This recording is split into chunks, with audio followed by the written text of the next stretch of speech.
básicamente son dispositivos de recopilación de datos. Digamos que mezcla estequiométrica es mezcla ideal, pero para nosotros, si hablamos de carreras, ya no tenemos que hablar de mezcla estequiométrica, porque lo que es ideal para una moto de calle, para nosotros no. Creo que uno siente la potencia de una moto cuando la va a frenar. Cuando la prueba y la va a frenar, ahí siente uno que la moto verdaderamente es potente, porque ya la frenada es más difícil. Entonces, si hay una telemetría que le diga a uno, vea, pila, ya en una ocasión, a un piloto en particular soltaba el acelerador, no se fijaba en ello y puede decírselo, él salió a trabajar y hizo el récord de pista.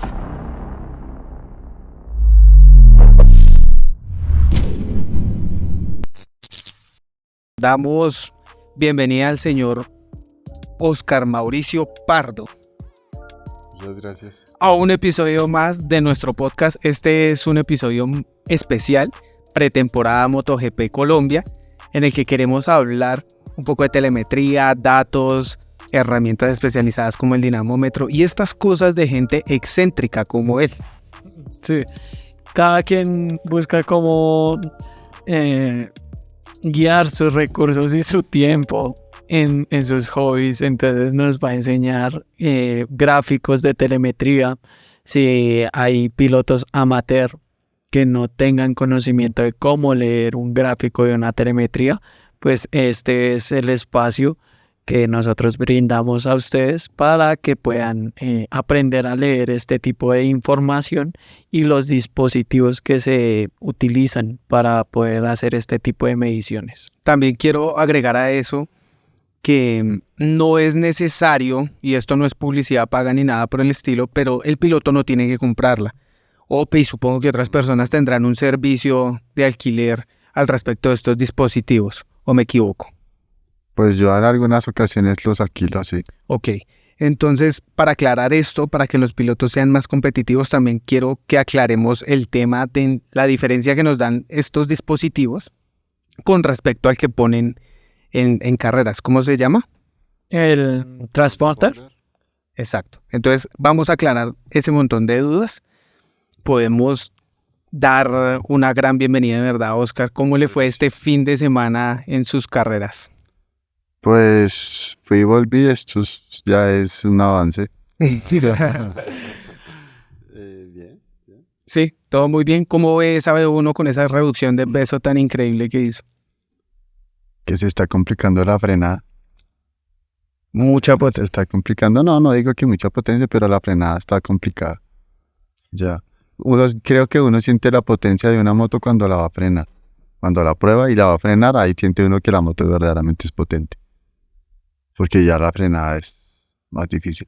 Claro, yo creo que todo el mundo puede acelerar una moto, sea de alto, sea de bajo, pero el problema es tener el tacto para frenar y que las motos de carrera, recordemos, no tienen ABS, porque eso sería un asistente electrónico para que fuese más fácil la conducción de un piloto en pista. También le permite, si lo hubiera, no serían tan competitivos. Esa es la magia del toque humano sobre las carreras y la destreza del piloto. Recuerdo que en el episodio OP él hablaba justamente de eso. No es solo fuerza, no es solo potencia, no es solo caballos, porque hay un montón de factores. Entonces, entremos en materia. Yo me voy a poner gafas porque la luz está fuerte. Perfecto. Este estudio tiene mucha luz blanca. Intentaremos mejorar para Claro, es que mis ojos son sensibles a la luz, fotofobia. Bueno. Ok, mi OP. ¿Qué nos trajo para el día de hoy? ¿Por dónde cree que podemos comenzar esto para las personas más novatas? La telemetría. ¿Qué es eso? ¿De qué sirve? ¿Cómo funciona? Traigo algunos dispositivos. Bueno, básicamente traigo aquí unas marcas diferentes. Tengo aquí un Micron de IM. Tengo un Starline. Eso puede ser otra. Y aquí tenemos un Alfano. Ok. Esos básicamente son dispositivos de recopilación de datos. Entonces, digamos que se instalan en la moto y lo que hacen es recopilar datos acerca del comportamiento de la moto y el piloto. Interesante. ¿Cómo hace estos dispositivos para recopilar esos datos de los cuales usted se refiere? En este momento el GPS, digamos que este es un dispositivo, esto es un solo, que recopila información, todo lo concerniente al GPS, como posicionamiento, trazadas, aceleraciones, bueno, cosas, con el GPS. Ya otros dispositivos como este, por ejemplo, tienen para sensores, adicional al GPS sensores. ¿Qué sensores importantes? Las RPMs, las temperaturas, y de ahí para allá aceleración, bueno, el porcentaje de acelerador, el porcentaje de frenada, porcentaje en suspensiones, bueno, etcétera. Entonces, ¿Cómo se conecta un dispositivo de estos para recopilar toda esa cantidad de datos? bueno, digamos que hay algunos normales, vuelvo y repito, esto es solo GPS, entonces todo lo concerniente al GPS, que ya con eso tiene uno pues bastante, ¿no? Y este viene con temperatura y revoluciones. Si uno quisiera aumentarle, pone un dispositivo como este, un expansion, para expandir las funciones del mismo. Entonces ya con eso uno le puede poner, bueno, el sensor lambda, por ejemplo, medir la gasolina, cuánto está muy rica, está muy pobre en determinado punto. Interesante. Entre más datos, creo que mejor. Ok, usted se refiere a la temperatura y hay motos que requieren sensar dos temperaturas, ejemplo las dos tiempos, donde uno tiene que sensar la temperatura tanto de los gases de escape como del líquido refrigerante para saber en qué estado está el motor en pista y que no se vaya a romper. Entonces, ¿cuál es el dispositivo que usted dice que es el más completo en este momento acá en los que tenemos sobre la mesa? Bueno, entre los que tenemos, pues yo trabajo con AM, entonces me gusta el Micron, me parecen completos, tienen una temperatura, bueno, algo curioso, el 2T no es que sea para las motos dos tiempos, es que tiene dos temperaturas. Algunas personas me dicen, venga, que es que yo quiero para una moto dos tiempos un 2T, y yo, no, son dos temperaturas, una temperatura. Entonces, este sí tiene dos para que incluye dos. Claro que hay forma de sacarle varias temperaturas, pero bueno, básicamente. ¿Y cómo yo hago para conectar esto a una moto dos tiempos que realmente acá en Colombia tienen un sistema eléctrico muy básico? Entonces, ¿cómo hago para ver si vemos acá tiene unas conexiones bastante especiales? Entonces, ¿cómo uno hace para conectar? Básicamente sería, para que funcione, lo mínimo que se necesita es un cable. Se le pone, pues se pasa por estos dos agujeros y ya con eso tenemos las RPM, las revoluciones por minuto. Y ya con solo eso, ya podemos utilizar una herramienta como esta. Ya si queremos para una moto ya instalarle sensores adicionales, pues obviamente ya va a quedar casado con la moto este dispositivo. No es tan fácil de ponérselo a varias, ¿sí? Entonces, pero se puede hacer. O sea que hay que adquirir otro tipo de dispositivos adicional, pero para las dos tiempos o para los cuatro tiempos también. Digamos que para motos es uno solo, dos tiempos o cuatro tiempos. Pero me refería a la mayor cantidad de sensores a la que se refiere OPE. Normalmente noto que los Micron, por ejemplo, los utilizan con RPMs y ya. Y ya con eso tenemos un poco de información. Por el simple hecho de tener las revoluciones, tenemos la potencia, el torque, ¿Frenado? tenemos, y eso se llama aceleración longitudinal. Eso también viene por default del GPS. Entonces eso. Pero solo por tener las RPM ya estamos, ¿cómo se podría decir? Ya con eso vamos bien. Tenemos más de un 50% Claro. de los datos más importantes. Sí, claro, las revoluciones son todo. Son muy importantes. Luego, esta información, ¿a dónde va? Esta información la obtiene el dispositivo y él la guarda y luego hay que descargarla, ¿o cómo funciona esa información? A ver, obviamente se puede descargar en el software, pero también se puede mirar en el mismo dispositivo. Entonces uno enciende, venga, encendamos uno. Eso está feito. Están golpeados.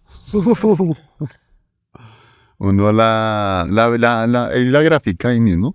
Entonces le dice a uno, le da ¿a dónde hay cámara? Sí, ahí justamente. Entonces, digamos, aquí tenemos 6 vueltas, el 1, 2, y aquí me dice que las máximas revoluciones fueron 11.700, el tiempo, la velocidad máxima, y bueno, y le grafica uno la pista, bastante útil.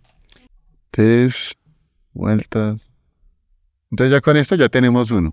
Ya tiene uno para, digamos, en la pista, que uno no va a estar cargado toda hora, pues el computador o algo así. Ya con eso tenemos muchísima información. ¿El software es un adicional? ¿Hay que comprarlo o él viene con el dispositivo? No, él viene con el dispositivo. De hecho, que se puede descargar por la web. Entonces, bien. ¿Y actualizaciones? Actualización, eso es gratis, el software es gratis, entonces es chévere. Eso me parece un plus, porque normalmente estos dispositivos viven de actualizaciones y software. Sí, el software no se puede descargar fácilmente. ¿Qué capacidad tiene un dispositivo de estos en memoria para guardar datos? ¿Habría que verlos y borrarlos o no es necesario? Sabes que esa pregunta, digamos, si hablamos de qué memoria incorpora, Exacto. no la sé. Pero es mucho, o sea, se cansa uno de tener tanto archivo ahí. Y lo que pasa es que de nada sirve, porque si uno, digamos, no sé, quiere guardar una tanda muy buena, no sé, se levantó el piloto inspirado y hizo unos tiempos que no está... No son costumbres. Sí, no acostumbrado. Entonces uno lo que hace, en lo posible, sería pues guardarlas, ¿no? Guardarlo para el día de mañana, si esos tiempos no están, pues venga, ¿cómo los hice? Porque una vaina es que muchas veces el piloto puede hacer buenos tiempos, pero al otro día no los puede repetir. Entonces, venga, ¿por qué no lo hago? Ah, venga, es que usted hoy, no sé por qué, está frenando más acá. Un ejemplo. ¿Y yo cómo hago para leer ese tipo de cosas en la gráfica que nos muestra la telemetría? Pues, no sé, ahí sí es como el análisis de datos. Sí. Empezar a trabajar con ellos. Pues básicamente, digamos, es un plano cartesiano. Cada uno de ellos. Aquí tenemos las RPMs. ¿Cuáles son las RPM? ¿Las dos líneas, rojo y verde? Bueno, vamos a otro un poquito más fácil. Okay. Acá, el rojito es RPMs, el rosadito es la velocidad.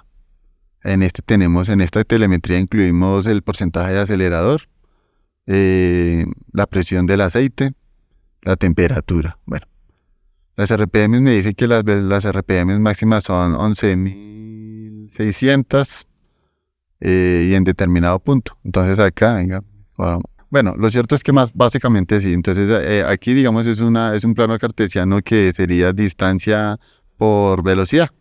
Distancia en la parte... En el eje X sería. Okay. En el eje X. Y velocidad. Y aquí RPMs. Básicamente acá en este punto podemos dibujar la pista y bueno, vámonos para el otro. Entonces de aquí no pudimos correr este. Hagamos de cuenta que aquí hay una pista. Esta es la pista. Esta pista es que Zarzal. En determinado punto de la pista, digamos en este punto, la velocidad fue de 109 kilómetros por hora. Ya terminando la recta. En ese momento las revoluciones estaban a 10.000 revoluciones. ¿Así? Entonces ya con eso más o menos básicamente es así. Mirar.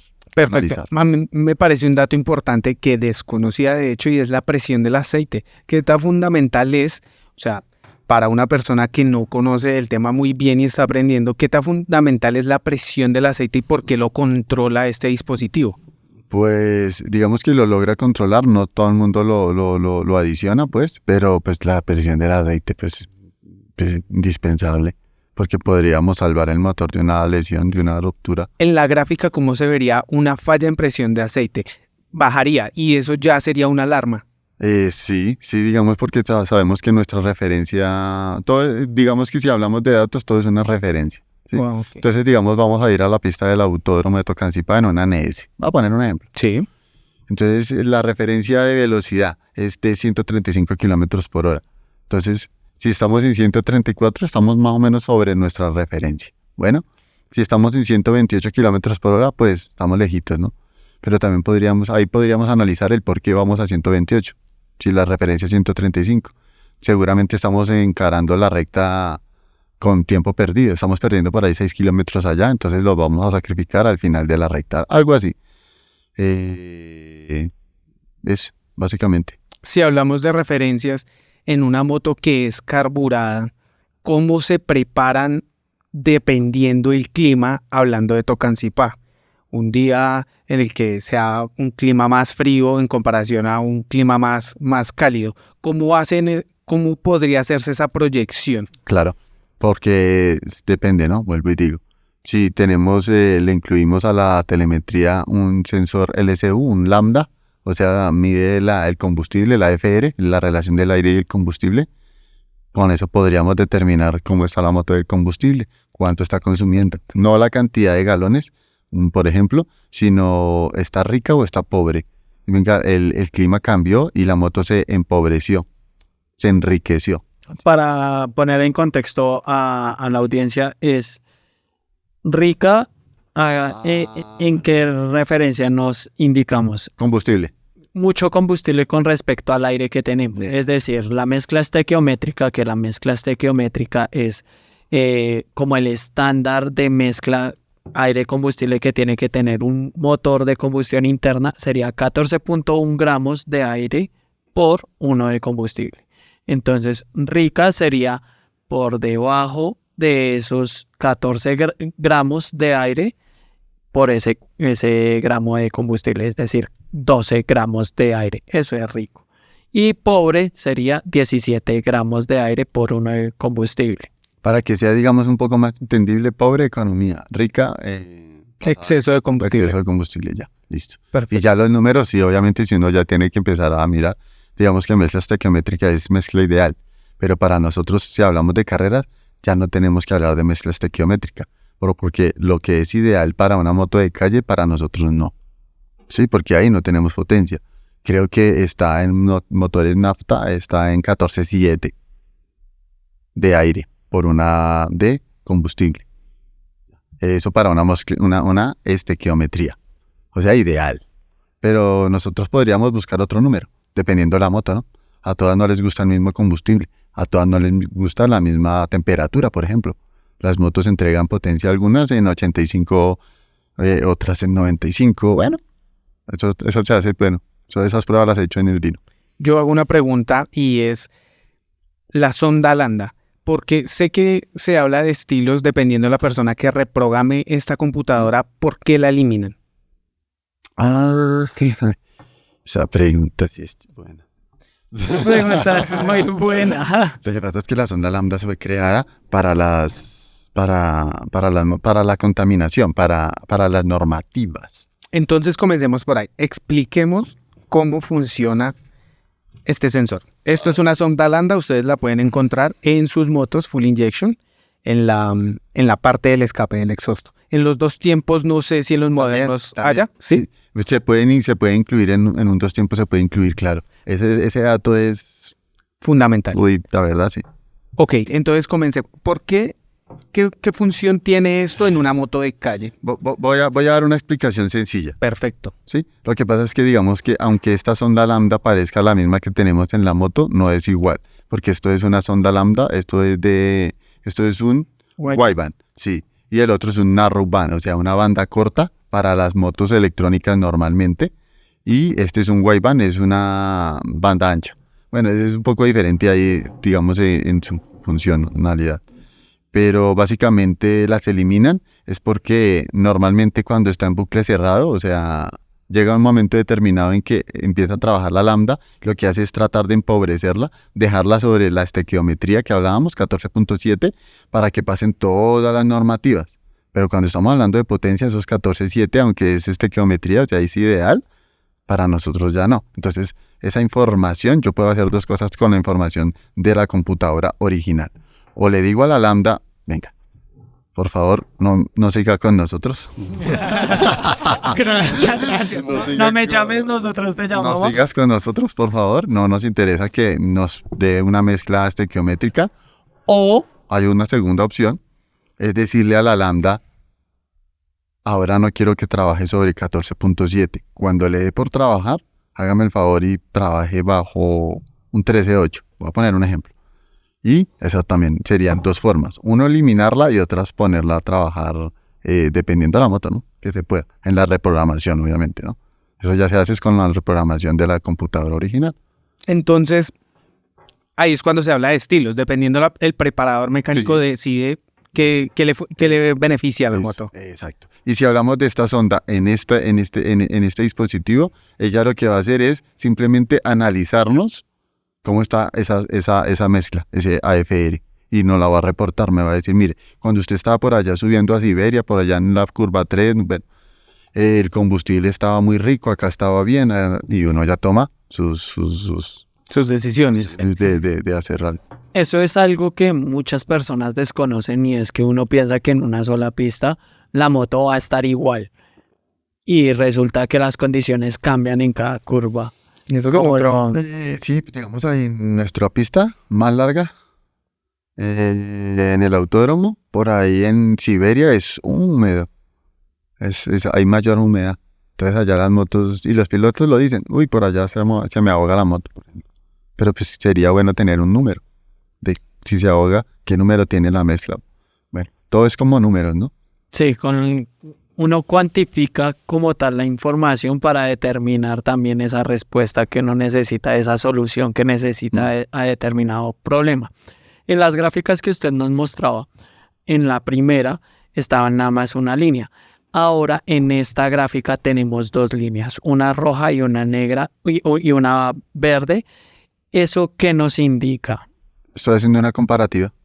¿Una comparativa de? Puedo hacer una comparativa entre dos motos, puedo hacer una comparativa entre dos vueltas diferentes, digamos el piloto, la vuelta rápida versus la vuelta lenta, porque no logra hacer la vuelta rápida. Bueno, cosas así. Básicamente es eso. Yo quiero preguntar una cosa. Para esto sirven los días, las entradas a pista libre, ¿verdad? Para obtener estos datos y el día de la carrera realmente llegar preparados. Pensaría que la telemetría sí es mejor como en un día de entrenamiento. Obviamente que previo a la carrera también es importante para empezar a poner las motos a punto, ¿no? Pero sí, se hace más trabajo de telemetría en un día relajado como en un entreno para arreglar las motos, ¿no? Bueno, y el piloto. Cuando nuestra mezcla no está trabajando de una manera conveniente o como se espera, en una moto carburada, ¿hay que hacer la corrección mecánicamente o el dispositivo ayuda de alguna manera? El dispositivo no ayuda para nada en ese caso. Perfecto. O sea, simplemente nos da la información. Listo. Ya. Y en una moto carburada y en una moto dos tiempos nos puede decir, hey, estamos pobres de combustible. En una moto, voy a ponerle... Que no tiene electrónica. Listo. En una moto carburada, en una moto dos tiempos o en una moto inyección electrónica, nos va a dar la información de cada una. Ya. Perfecto. Me va a decir, está rica, está pobre, está muchas revoluciones. Bueno, me va a dar información dependiendo del dato que esté buscando. Ahora. Ya la ejecución es diferente. Si hablo de una moto carburada, pues me toca hacerle pues mecánicamente el chiclecito. Si es electrónica, quítele y bueno, dependiendo. Perfecto, eso era lo que yo quería saber, que la gente entienda que el dispositivo nomás nos entrega datos y ya la otra parte es donde entra el mecánico. ¿Cómo se llama el cargo que se dedica a controlar estos dispositivos en una pista? Telemétrico. Él se encarga de instalar, leer los datos, desinstala nada más. Sí. O sea, el flujo de trabajo con él es directamente entre el mecánico y piloto. ¿Son ese triángulo o me equivoco? En el equipo. En el equipo, exacto. En el equipo, sí. Sí, claro, en el equipo, básicamente. Ese dispositivo, ¿qué tiene de especial? Este dispositivo tiene de especial que me lo dio un preparador de dos tiempos para revisar. Y ya lo revisé. Starline mediante GPS. Ok. Mediante GPS. Sencillo. Claro que Starline tiene pues varias, ¿no? Este también sencillito, solo GPS también. Ese también solo GPS. Ok, este solo de acá. Este es solo dos. ¿Solo dos? ¿Cuánta información me muestra? Ya que en su pantalla hay ocasiones donde nada más me muestra 3 vueltas y son las 3 vueltas más rápidas. también me guarda más información, pero ya tengo que leerla en la laptop. Básicamente la información que nos da es solo lo concerniente a GPS. Ya. RPMs no, temperaturas no. Si algún día quiero ponerle una RPM, no puedo. Yo creo que por eso se llama solo. Porque es solito con lo que tiene. Ope, esta herramienta, ¿cómo trabaja de la mano con el dinamómetro? ¿Cómo todo esto que usted lee en pista llega, pone su moto en el dinamómetro y cómo comienza usted a corregir ahí? Lo que pasa es que yo construí el dinamómetro y normalmente un dinamómetro no tiene telemetría, porque un dinamómetro tiene su electrónica propia, ¿sí? Como el de nosotros tiene su electrónica propia. Lo que pasa es que yo quise incluirlo en el dinamómetro para unir como dos mundos, lo que es la calle, pista y pues el dinamómetro. Entonces, en nuestro caso, pues incluimos una telemetría de esto, pero pues normalmente no pasa. Ok, yo hago una pregunta. Hay muchos factores que hay en calle y en pista que físicamente no podemos recrear en un dinamómetro. Ejemplo, la resistencia al viento. Entre más rápido vaya un cuerpo, pues menos va a acelerar, ¿cierto? Entonces, uno, ¿cómo hace para saber si de verdad esos son los caballos que la moto tiene a la rueda o no?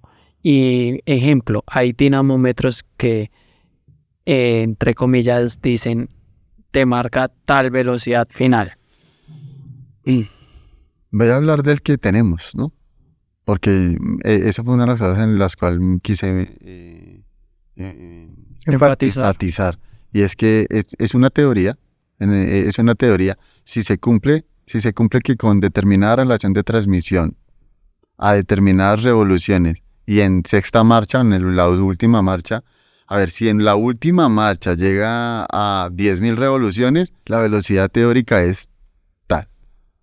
Ya. Pero es una teoría. No, pero esa teoría igual se cumple si se lleva a cabo, ¿no? Los factores de cada uno. Ope, un dispositivo de estos nos da grados de inclinación de un piloto en su paso por curva. No, pero si nos muestra la trazada. Ok, ¿cómo entra, cómo sale la trazada?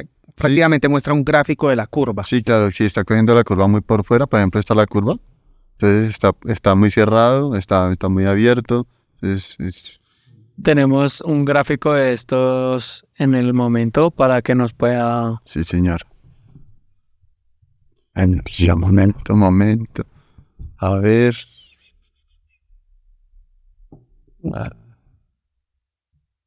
Bueno, vámonos a este mejor. Está más fácil. Este.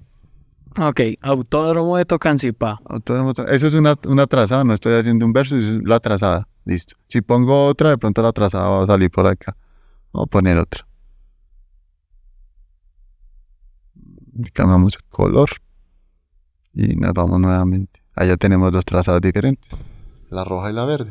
Es decir, dos pilotos distintos, dos motas distintas. Sí, o el mismo piloto muchas veces cambia la trazada en una sola tanda. Perfecto. Entonces aquí, digamos, nuestro piloto terminando la recta, uno entra más adentro, más por fuera. Bueno, esas son las trazadas. ¿Y cuál fue la trazada más rápida en este caso? ¿La trazada verde o la trazada roja? Depende, porque un piloto puede ser rápido en una curva, pero en la otra no tanto. Entonces, no sé, me tocaría analizarlo, pero es que la saqué así de rapidez. Ok, y en el tiempo global vuelta, ¿cuál fue el más rápido? En este caso el rojo. Entonces le sirve más como la trazada roja. Entonces podríamos tener una referencia a nuestro rojo. Me parece increíble porque ya depende del piloto. De intentar, no sé, 2, 3 pasadas distintas, ver qué funciona y luego grabarse esa para poder llegar el día de carrera y ejecutarla.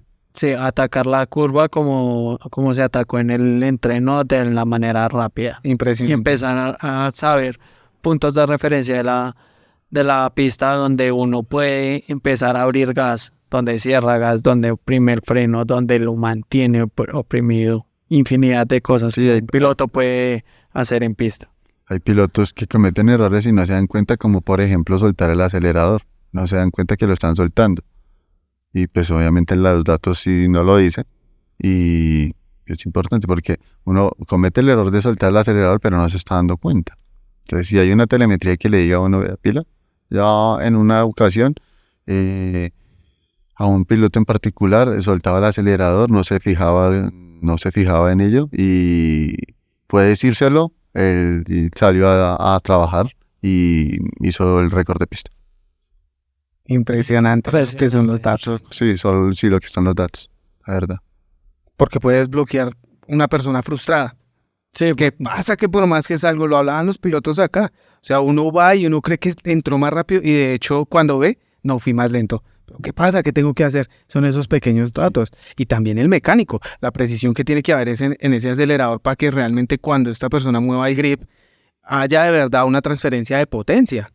Sí. Que no vaya a quedar un vacío y él crea que sí está manteniendo viva la moto y no sea de esta manera. Yo creo que eso lo hablamos en una anterior venida mía a este estudio, y es que como mínimo un piloto debería tener su tiempo, ¿no? Si entra a pista, por lo menos saber en cuánto está girando, pero hay pilotos que no. Entonces me parece que la tarea se hace pues mucho más complicada de esa manera, ¿no? Por lo menos ya sé que si salí en la mañana hice 1.9 y en la tarde giré en 1.7, entonces bueno, mejoré algo. O sea, hay pilotos que no. esta información, cuando no se tenía la telemetría, ¿cómo se recopilaba? Ya que usted ha estado en la época donde no se utilizaba nada de telemetría y en la época actual. Anterior al GPS era eso se llama un beacon, un radio y un receptor, antes del GPS, ¿no? Y en mis tiempos, cronómetro. Básico, papá. Tratar de pegarle al mismo punto. También sirve. Con tal de que se sepa por lo menos en cuánto está girando el piloto, ya estamos salvados. Ope, no sé si quiera agregar algo más, algo que se nos escape, algún consejo. Un consejo, que por lo menos sepan en cuánto giran, muchachos, por favor. Eso nos va a hacer más competitivos. Pues va, ¿cómo se podría decir? El proceso de conducción, de pilotaje, pues va a ser más rápido. Pues sí, porque me ha pasado que le pregunto a los pilotos cómo va, cómo le ha ido. Dicen, bien, ¿en cuánto está girando? No sé. Entonces, pues... Sí, no estamos tan bien realmente. Acaba de mencionar Ope, trabajamos bajo referencias. Sí, bajo referencias, Sí, exacto. sí, porque digamos, si llegamos a una pieza tenemos que saber que nuestra referencia, el tiempo de referencia es tal y vamos a trabajar por ese tiempo. ¿Cómo se comportan estos dispositivos, ya para cerrar, en circuitos callejeros? Igual, normal, Normal, sino que si se pasa algo si distinto. se golpean con más facilidad. Pero en un circuito callejero no es tanto la telemetría. A menos de que se tenga, digamos, la telemetría para la moto como tal, no para bajar tiempo ni nada de eso, sino para mirar, venga, en cuánto estuvo la temperatura de la moto, las revoluciones, la conducción de ese piloto con esta moto, cómo fue. Entonces, en ese caso, sí, yo no le quito la telemetría a las motos de nosotros en ningún lado, porque necesito saber cómo van, por lo menos las motos. En un callejero es más la pericia del piloto. Una cosa, cuando las motos vuelan en los callejeros, en el momento del caer, ¿los datos siguen iguales o las vibraciones, los golpes no interrumpen señal de nada? No, para nada. Son bastante, como se pueden dar cuenta, están bastante golpeados. Y diseñados para las carreras definitivas. Sí. Ope, muchísimas gracias por habernos venido a acompañar el día de hoy, a darnos esta pequeña clase. Yo sé de antemano que Ope es una persona, aparte de autodidacta, que le gusta enseñar, siempre y cuando la persona que esté estudiando sea una persona atenta, que preste atención, que valore el conocimiento. Es una persona que nunca se va a negar al conocimiento. Entonces, supongo que cualquier persona que quiera hacerle una pregunta, como lo hemos visto en cualquier pista, que se acercan a preguntarle cualquier cosa, y eso es algo que aprecio, que le valoro y le respeto por eso, por entregar su su conocimiento de esa manera tan desinteresada, haciendo que todos sean más veloces y las carreras sean más interesantes. Digamos que es un aporte al motociclismo, ¿será? Puede ser un aporte al motociclismo. Muy valioso. Porque pues, de hecho que yo sí podría decir que el motociclismo para mí es algo importante, ¿no? ¿Nos damos cuenta? A diario nos damos Entonces, cuenta. obviamente quiero el motociclismo. ¿En qué categorías lo vamos a poder ver con sus motos? Ya que pues OP como piloto ya está jubilado, pero como jefe de mecánicos y preparador sí todavía sigue activo. 220, me di la categoría a la que me enamoró. Y es las 2 motos que tengo actualmente. Y pues bueno, hago, no sé, ayudas a equipos en algunas cosas, electrónica. Bueno, ahí estoy en todo lado de cuando me necesito. Maravilloso.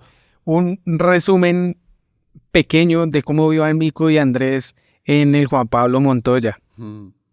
Fue muy chévere porque como fue Nicolás, Mico y Andrés, pues ese nivel estuvo Bueno, bueno. Sí, creería yo que más que interesante. Fue un espectáculo eso. Sí, claro. De hecho, Mico dijo que era una pista muy bacana, que una de las mejores dijo.